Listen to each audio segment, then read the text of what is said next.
Bab 1596. Berikan beberapa.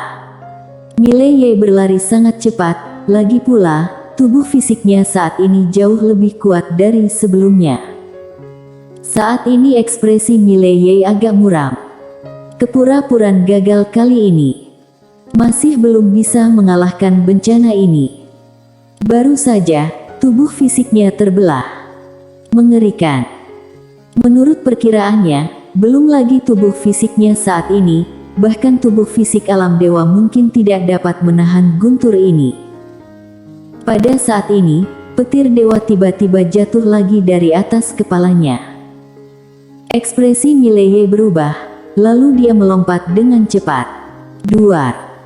Begitu dia pergi, guntur darah mendarat, dan tanah langsung berubah menjadi jurang yang sangat besar, tak berdasar.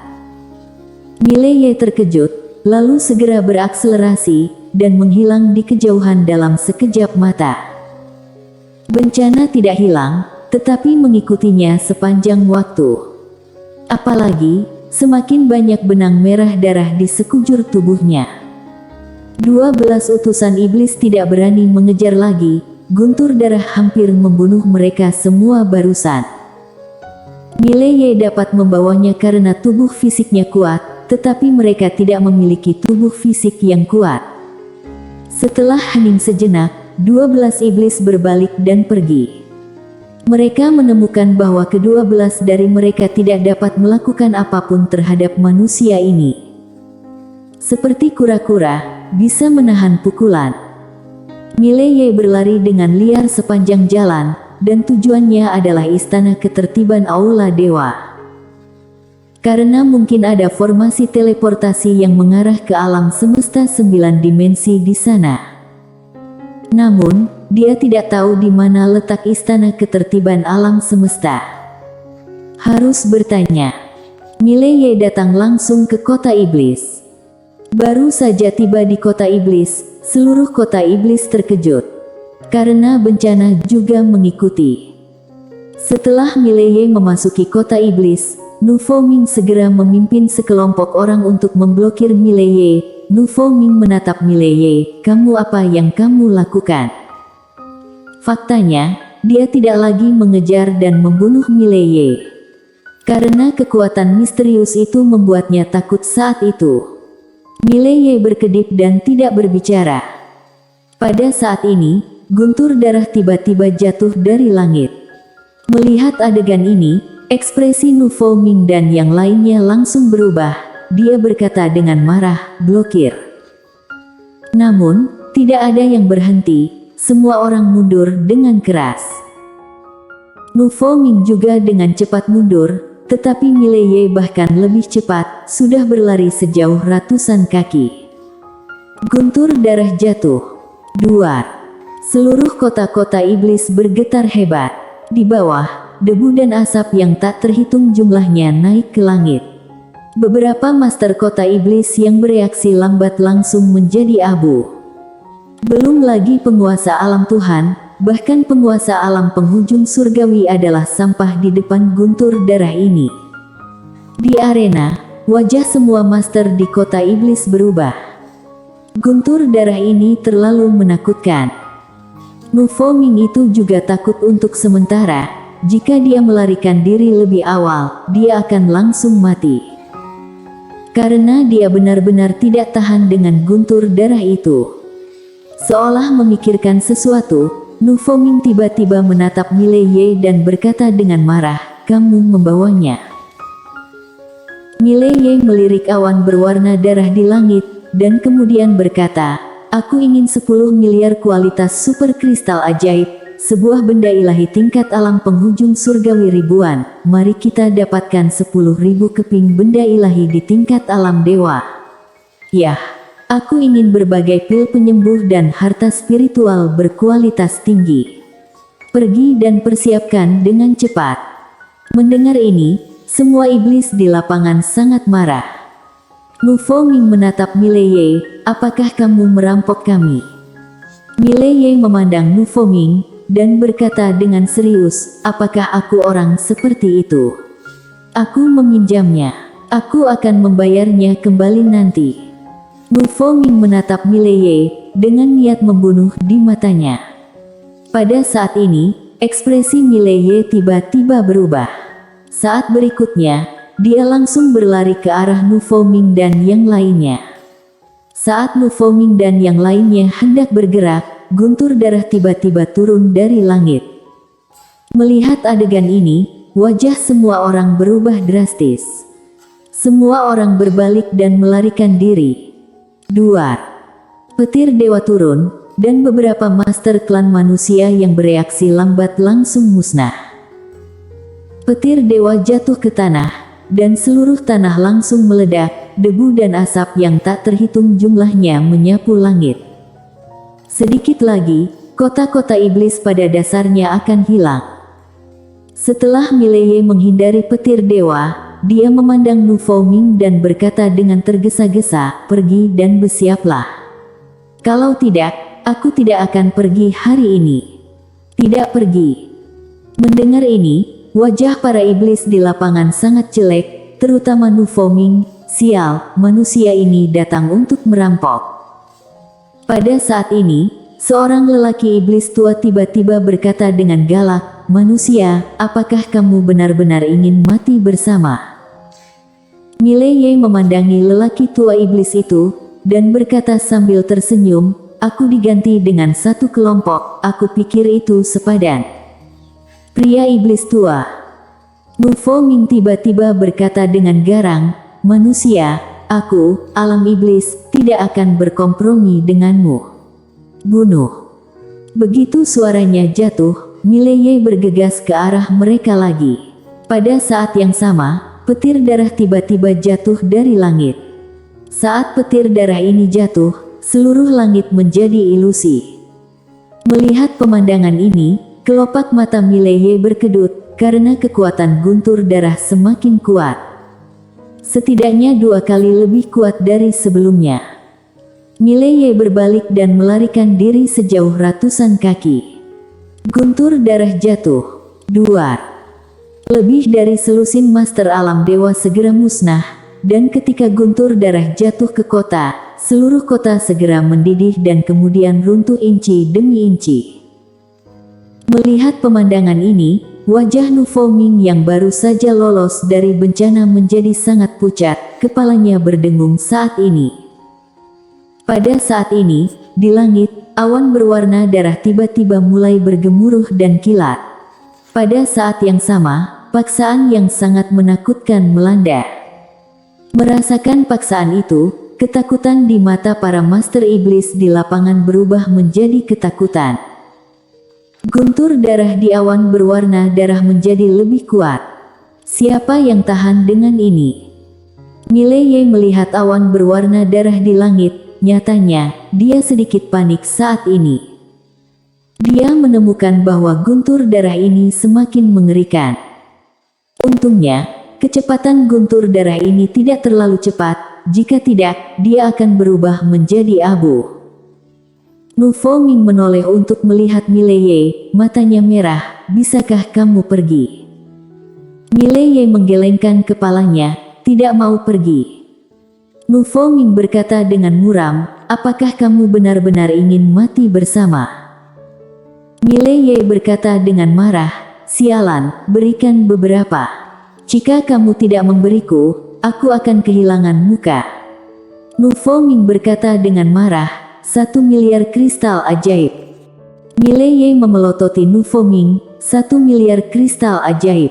Apakah kamu memberikannya pada pengemis? Nu Fengming menatap Mileye, 2 miliar. Mileye menggelengkan kepalanya, 5 miliar kristal ajaib. 1000 benda ilahi dan 10.000 benda ilahi, tidak boleh kurang 1. Nu Fengming mengepalkan tangannya perlahan, niat membunuh di matanya seperti substansi. Mileye melihat ke langit, saat guntur ini menyerang, kota iblis bisa menghilang dari dunia ini. Mata Nu Fengming perlahan tertutup. Dirampok seperti ini, sangat memalukan bagi dunia iblis. Ini memalukan negara. Manusia ini sangat menggertak. Setelah merasakan poin ini, Nu Fengming memutuskan untuk mati. Pada saat ini, Mileye tiba-tiba berkata lagi, aku meminjam. Meminjam. Aku bisa menulis IOU. Saat dia mengatakan itu, dia dengan cepat merobek salah satu sudut bajunya, lalu menulis IOU. Setelah IOU ditulis, dia mengetuk ringan, lalu IOU itu terbang ke Nu Fengming.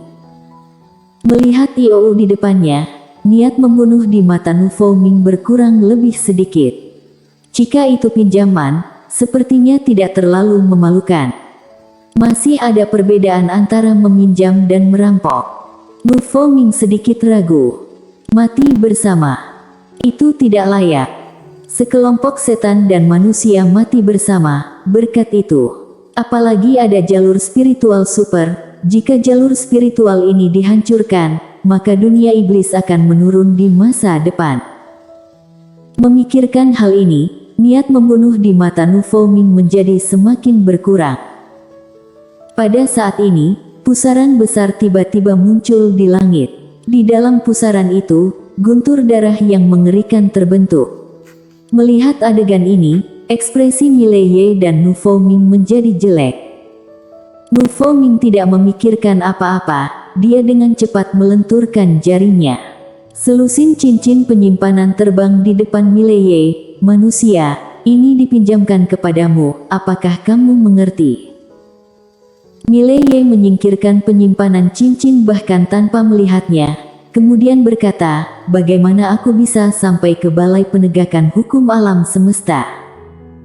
Nu Fengming melenturkan jarinya, dan sebuah batu teleportasi mendarat di depan Mileye. Pergilah. Mileye menyingkirkan batu teleportasi itu dan langsung menghancurkannya. Duar. Mileye segera menghilang. Dan di langit, awan berwarna darah juga menghilang. Melihat pemandangan ini, Nu Fengming dan yang lainnya menghela nafas lega. Jika guntur darah baru saja turun, maka dunia iblis benar-benar akan hilang. Melihat IOU di depannya, wajah Nu Fengming menjadi gelap lagi. Meminjam. Apakah pria itu akan membayarnya kembali? Mileye baru saja muncul di suatu tempat di langit ketika paksaan tak terlihat tiba-tiba menyelimutinya, dan kemudian petir dewa berwarna darah jatuh langsung dari langit. Mileye buru-buru berkata, menara kecil, bisakah kamu menahannya untukku? Menara kecil buru-buru berkata, majikan muda, aku lemah dan tidak tahan. Mileye. Saat ini, menara kecil tiba-tiba berkata, sapi, bantu aku menahannya. Seperti yang dia katakan, anak sapi itu terlempar keluar dari menara oleh menara kecil. Maverick sedikit bingung. Menara kecil buru-buru berkata, kakak, lain kali aku bertemu si putih, aku akan mengatakan sesuatu yang baik padamu dan biarkan dia membantumu berkembang. Maverick menatap menara kecil, matanya berbinar, benarkah? Menara kecil mengangguk, benar. Anak sapi itu tiba-tiba menjadi bersemangat, lalu dia menginjak kaki kanannya, membubung ke langit. Tangguh guntur darah itu. Duar. Di langit, guntur darah bergetar hebat. Segera setelah itu, anak sapi langsung jatuh ke tanah. Duar. Tanah di bawah langsung meledak, berubah menjadi lubang besar. Di lubang yang dalam, anak sapi meratap, menara kecil, kamu curang. Menara kecil.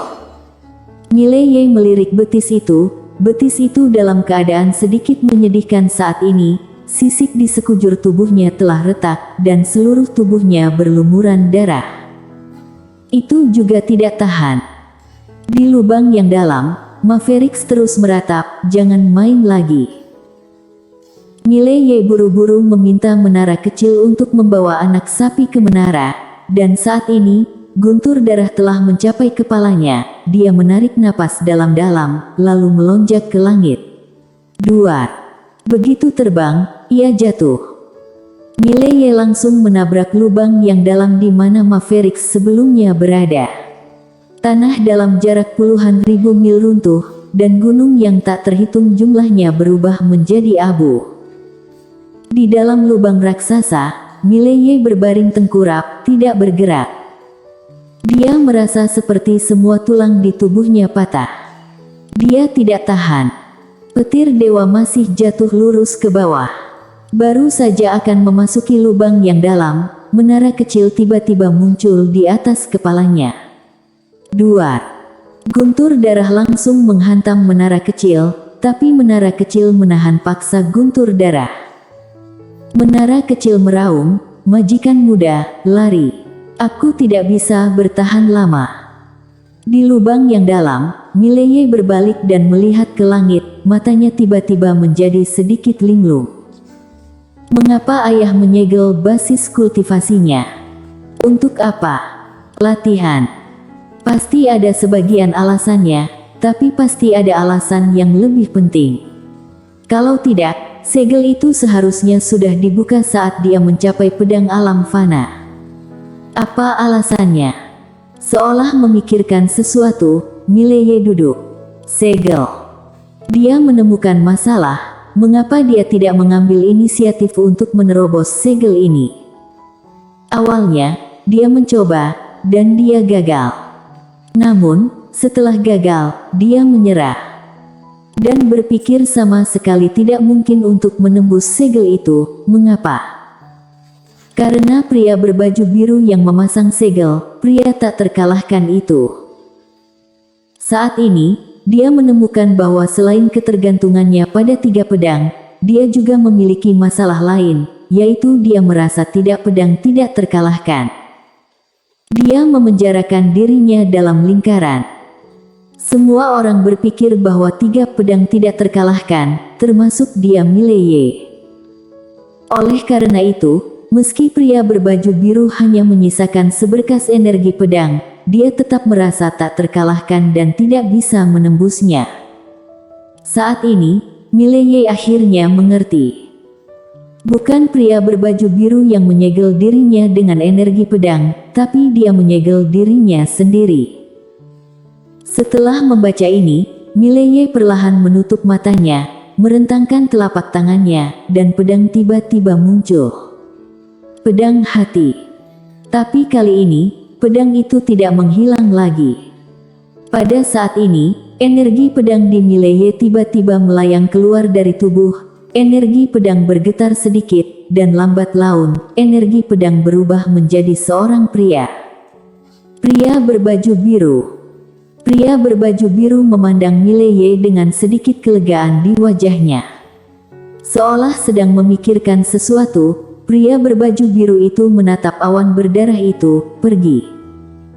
Di langit, ada keheningan sesaat dan awan berdarah tiba-tiba menghilang. Bersambung.